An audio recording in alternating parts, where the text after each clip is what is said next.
Today on Woodworking That's Fun, we're going to take this fairly unattractive, old reclaimed piece of pine wood that looks like it's been sprayed with a radiant barrier, and we're going to turn it into this. A beautiful patio table that my wife can use when she is relaxing in her chaise lounge poolside at Casa Vidal, living the life of luxury. So let's get started. Well, the first thing that we need to do is to get the twist out of this board. Well, this board's got more twist than Chubby Checker.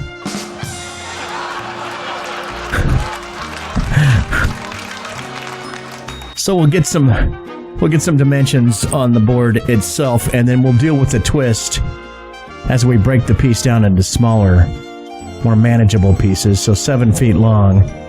That'll make it a little bit easier to get the twist out. Trying to get the twist out of a 7-foot-long board would be tricky. 7 inches wide, so it's a 7x7 board. So we are going to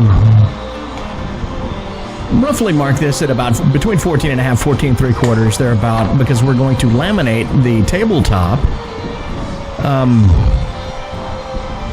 So we're going to cut 2 pieces off, and then we will join them together using some biscuits to aid in the process. So we're off to the compound miter saw to make our cuts. We'll make 3 cuts total. 2 cuts that will define the size of the, roughly define the size of the tabletop. Then again, we'll true that up a little bit more later on in the project.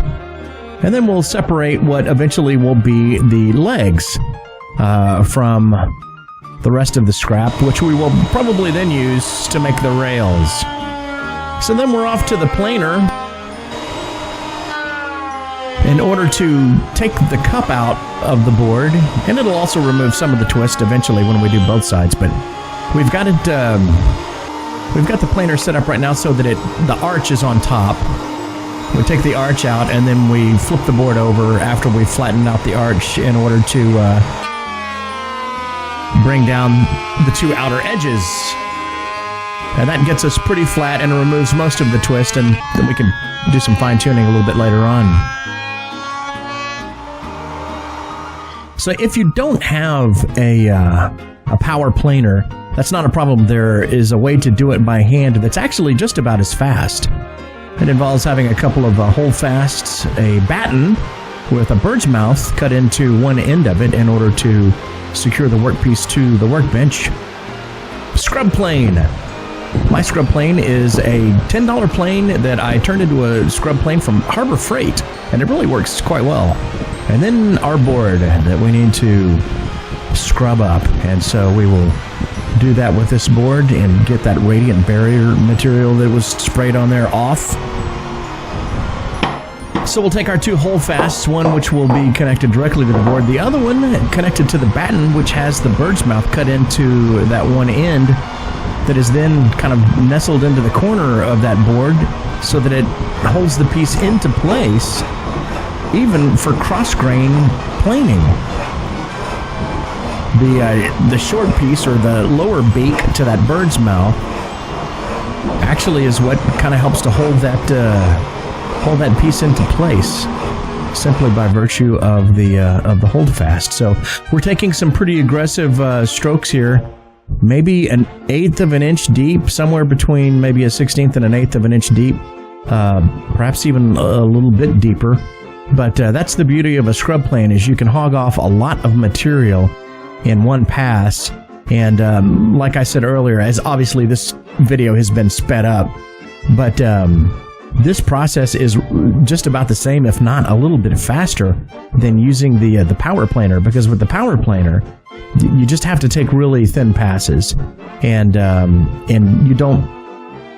It's just, and it's loud enough as it is. I mean, that thing just screams. You have to have your hearing protection, your breathing protection, everything, whenever you're dealing with that planer. But with this scrub plane, none of that is necessary. No breathing protection, no hearing protection. Just your holdfast, your mallet, and your scrub plane, and you're in business. So it really does make pretty fast work of this. Again, this has been sped up, but you can tell by the grooves that are being left behind by that scrub plane that I'm taking a very aggressive pass, and we are hogging off quite a bit of wood with each stroke of that, with each pass of that plane.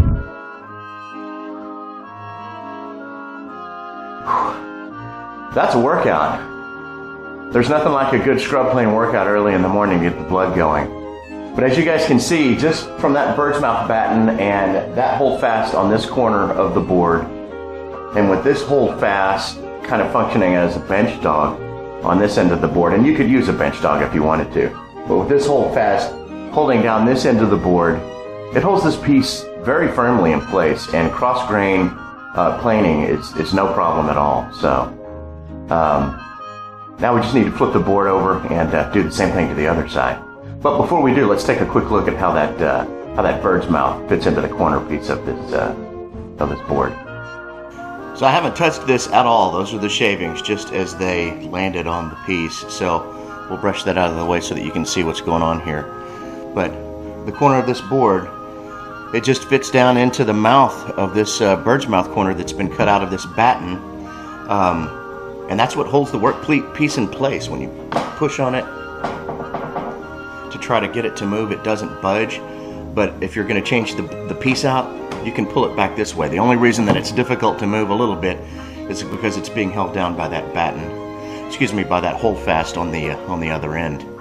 But it really does a fantastic job, and it is an inexpensive alternative to a wagon vise, which can be pretty expensive and a pretty involved install on top of that. So anyway, that's the bird's mouth batten.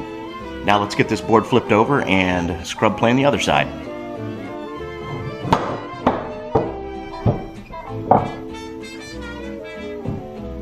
I guess the only significant drawback to doing it this way, if you would call it a drawback, because it is a good workout, but if your shop isn't air conditioned, you are going to break a sweat. And I can tell you right now, my friends, it is the month of July. In fact, we just finished the July 4th weekend. And in fact, yesterday on July 5th, the U.S. women won the Women's World Cup for the third time.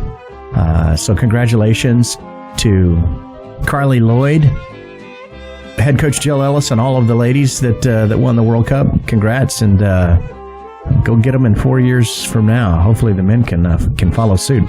In any case, the only real drawback is that it's a significant workout. I mean, especially when it is hot outside. So like I said, it's after the July 4th weekend on the Texas Gulf Coast, and she's a hot one. It is steamy. I've got, not one garage door is closed, but the other one is open, and that's allowing a little bit of a breeze through. But I've got to get an air conditioner in this garage because the woodworking in the summertime is it's almost impossible, especially if I'm doing any type of woodworking that is higher end. This is going to be a patio table for, like we said in the beginning of the video, for my wife to use right next to her chaise lounge that I made for her several years ago. But if I'm doing a table for the inside of the house or some shelving, just the sweat that gets on the boards, it affects the finish at the very end of the day. So anyway, off to the jointer to joint one edge of the 4 pieces of wood so that we can then go to the table saw and get everything squared up. And, ooh, I just saw a pretty lady walk by. Well, there she is again. Wow. That workshop is hot. Okay, so we get the 4 pieces joined up. And there they are. And you can tell the difference. That jointer does a fantastic number on it. So then we head over to the table saw so that we can rip away about a 1/16 of an inch, 1/8 of an inch maybe, of material from the other side of the board. And then we'll be pretty close to having 4 square sides. Well, there's board number 2. Board number 3. It's a little longer, so it takes a little longer. And then finally, last but not least, board number 4. So we get all of these pieces cut off, and then we will head to the drum sander with a really loud, obnoxious air compressor running in the background, as if the shop isn't loud enough. But then we're going to have several passes through the drum sander for each one of these pieces.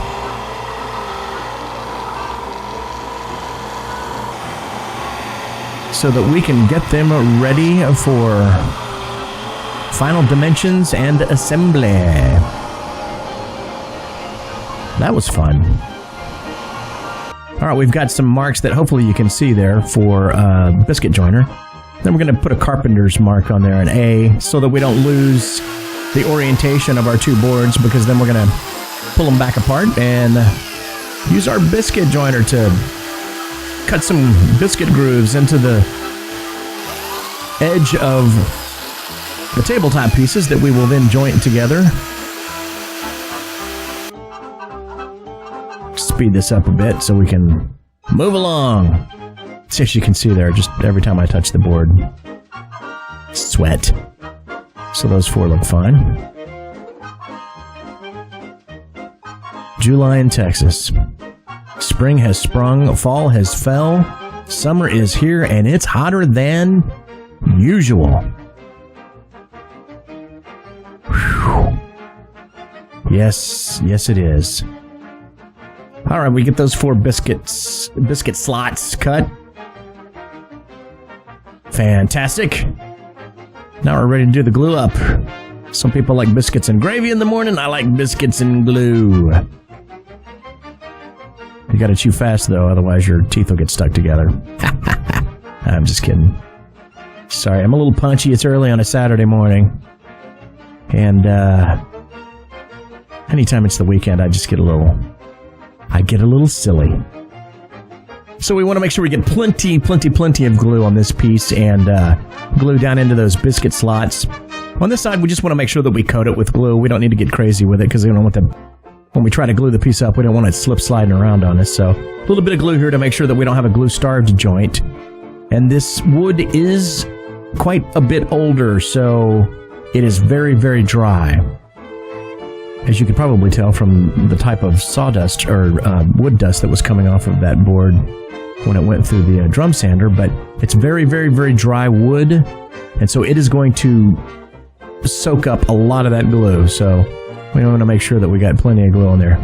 You can see I'm sweating all over the board. Makes it tough in Texas. Unless I get this shop air conditioned, it makes it tough for me to make anything of higher quality, because even that sweat right there, just on that long grain, I can try to sand it off. I can try to do things to clean that salty sweat off of the board, but at the end of the day, if you're really going for a very high quality finish, that sweat on the board gets in the way of that. And so I think I'm just going to have to bite the bullet and buy an air conditioner for this for the garage, so that when I'm out here doing woodworking during the summer, it won't be we won't run the risk of ruining the finish of a piece. But this, just a patio table, so the finish, well, it's important. We don't want it to look nice, but at the end of the day, it doesn't have to be super duper fancy. So after we get all 4 clamps on there, we can really get them clamped down, give this glue some time to set up, and after the glue has dried, we'll come back next time and finish this project up.